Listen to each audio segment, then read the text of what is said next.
eu quero falar de uma coisa que você falou e ela me soa problemática porque ela não condiz com essa...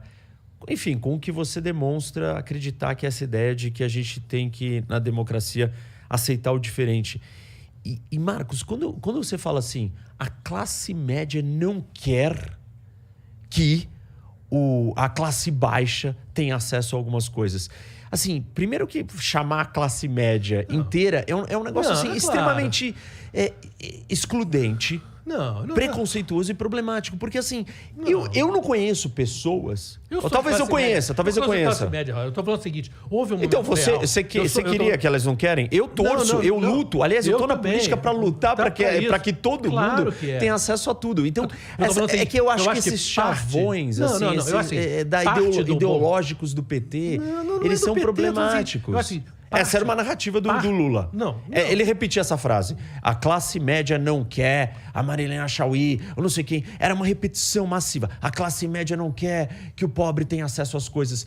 Eu não sei quem é. E quem acha isso é extremamente problemático. Eu vou te dar um exemplo bem interessante, assim, de coisas engraçadas, assim. Durante a confusão ali eu era repórter da TV Globo. E a TV Globo é vista como mal em grande parte da esquerda. E agora vista pela como direita. mal pela direita do Bolsonaro. Agora, mas o PT acha a Globo o terror. Isso. Assim, engraçado que lá atrás o José Dirceu achava que a Globo estava junto com o PT. Não sei como ele tirou essa ideia da cabeça. Mas, enfim, eu ia gravar uma passagem, aquela parte que o repórter aparece, né? Na praia de Copacabana. Ali era uma coisa assim, uma matéria de esporte sobre a Alemanha. Tinha uma coisa, um mural pintado da Alemanha. Veio uma mulher e falou, você não vai gravar. Eu falei, como assim não vou gravar? Não, você é da TV Globo, a TV Globo é o fim da picada. Foi na época do impeachment da Dilma. A TV do Globo é horrível. E aí começa tomando a conta de uma parte da Neoquímica Arena. E ela, rígida, de que eu não ia deixar eu gravar, ela falou... Eu falei, minha senhora, sabe, eu sou uma pessoa, eu acho até que me vejo como mais de esquerda. Meu pai foi exilado político.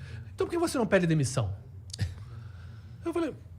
Meio assim, aí já tinha gente... Eu falei, minha senhora, eu não concordo com tudo que a minha mulher diz. Eu vou me separar da minha mulher? Isso. Aí todo mundo deu uma gargalhada, etc e tal, mas ela não deixou eu gravar. Tive que gravar em outro lugar. Mas assim, E aí, o outro lado, né? Veio uma senhora de classe média falando, eu odeio o Lula. Isso num lugar que eu estava, num bar que eu estava. Odeio o Lula. Falei, a senhora é carioca? Eu falei, ela falou, sou. A senhora odeia o Sérgio Cabral? Não. Eu falei, minha senhora, o Sérgio Cabral fez muito mais mal ao Rio de Janeiro do que o do Lula. Na verdade, o governo do Lula foi o governo federal que mais botou dinheiro no Rio de Janeiro, foi o governo do Lula. Então, eu tô falando assim. Você gosta de um ou tô outro? assim. Eu tô só citando que a mesma classe média que não deixou eu gravar é a mesma classe média que, de certa maneira, não usou a lógica na coisa mais básica, do tipo, que ok que ela odiasse o Lula, não tem nada contra, é o problema dela, mas que ela não odiasse o Sérgio Cabral, mostra o quê? Que existe, sim, na nossa sociedade, um problema de classe social, sim. Que é visto, sim. Existe um problema de racismo? Existe. Existe um problema do negócio do antinordestino? Existe. Isso é real. O Dória, para falar de São Paulo... Mas existe o Dória, tudo. Por que o Dória não... Por que o Dória nunca aproveitou que a cidade mais nordestina do Brasil é São Paulo? Não, mas... Assim... Sabe? E nunca aproveitou isso politicamente. Sabe? E não foi... Ele poderia ter sido um cara super popular pelas ações dele em São Paulo, falando, olha, o teu primo que está lá no Piauí, que está na Paraíba, que está no Pernambuco, sabe? Olha só, aqui em São Paulo a gente trata bem. E nunca foi feito. Mas por que não foi feito? Por que nós, como sociedade, não somos capazes de transcender isso? Né? E eu acho nisso que... Claro, eu não quero que você me pegue falando uma coisa é que eu acho que, da classe média. É que eu óbvio, acho que esse é um gente. refrão que não classe cabe, média, como você é classe média, então... Eu tô falando assim, agora que a frase aeroporto tá parecendo rodoviária foi uma frase real dita por muitos da classe média, e que muitas dessas pessoas foram pro Bolsonaro, isso é verdade. Mas ela é uma frase dita por gente de todos os tipos. Não. E você não pode categorizar e falar assim, essa frase ela é um indício da classe média, querendo, trazendo isso como uma luta de classes, entendeu? Mas Roque, um dos absurdos hoje do mundo é porque quando a gente fala em luta de classes, parece uma coisa maneira, Marx. Agora, você achar que não existe uma coisa entre pobre e rico é negar a realidade. Mas a gente vive num país tremendamente desigual, num mundo que está cada vez mais desigual. A desigualdade e a diferença existe. Mas não é isso. Você dizer que todas as pessoas que estão numa condição econômica diferente... Não bota isso na minha boca. Não, é que você falou a classe média. Não. É claro que eu tenho que falar que é um setor, sim. Então, tudo bem. Que nem o negócio do Iraque. Eu vou falar assim... Segundo os militares americanos, porque eu acho que essa retórica não é construtiva, entendeu? Eu acho que essa retórica não é construtiva para o Brasil, para esse Brasil que você está descrevendo, democrático, tolerante, mas de troca. Mas eu acho que existe ainda uma substancial parte do Brasil que é democrática e tolerante, porque eu acho que nós, como sociedade... Isso, a maioria. Nós somos assim. A maioria. Eu acredito que a maioria da classe média não acha que as pessoas que não têm dinheiro poderem ir para o aeroporto é um problema. Essa é a minha crença de Brasil. Eu vejo um Brasil onde não existe esse nível de ódio e de preconceito. Existem pessoas preconceituosas, nazistas, racistas, sexistas. Claro que existe. Existe isso no planeta Terra, como você gosta de dizer. Sim. No planeta Terra. Agora, o escopo e a quantidade, cabe a nós que queremos construir um Brasil diferente, não repetir algumas coisas que elas são muito... Sei lá, elas separam a gente e criam rixas que talvez não existam nessa escala.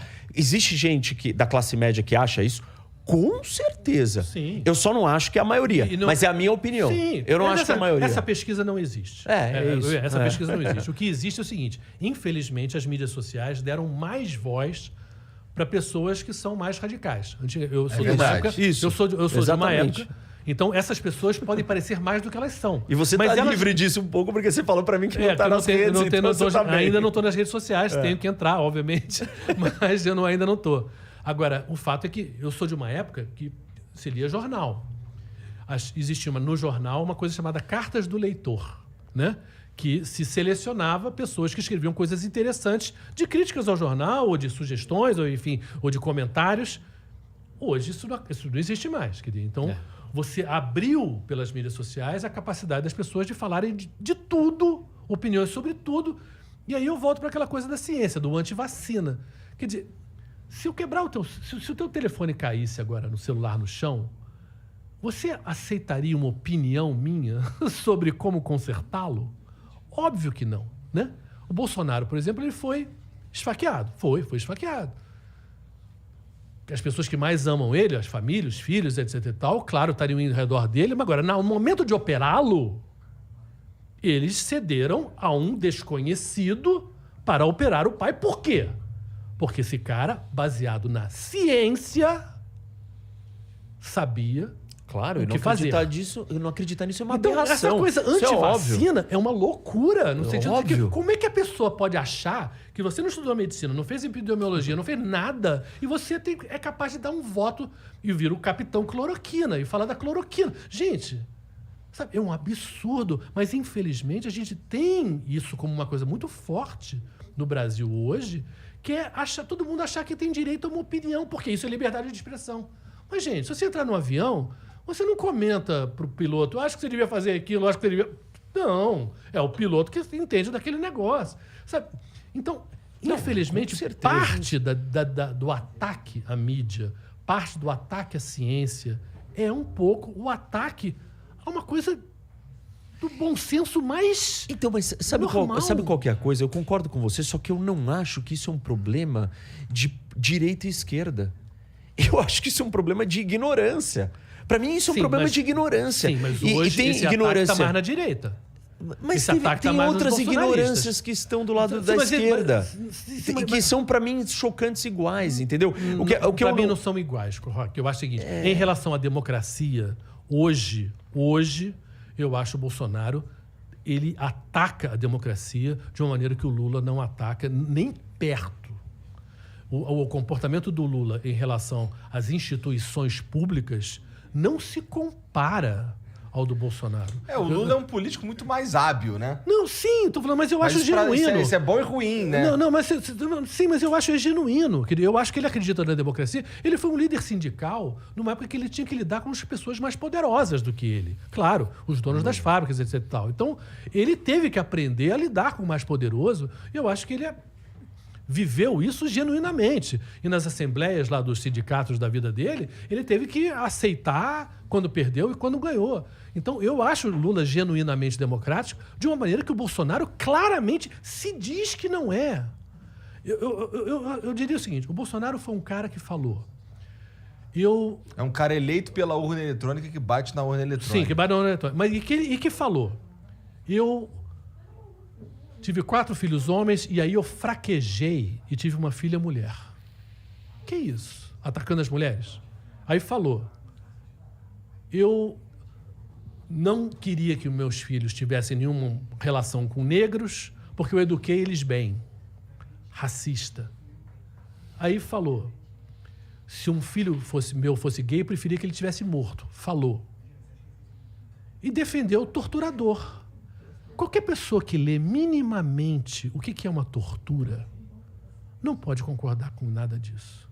Nada disso. Eu acho que são coisas muito... Não estou falando de esquerda, nem de direita, nem de política. Estamos falando de uma coisa decente. E eu não quero uma pessoa dessa na minha festa, no meu churrasco. Eu não quero na minha pelada uma pessoa que diga essas coisas. Porque eu acho que é muito errado a um nível humano, de decência humana.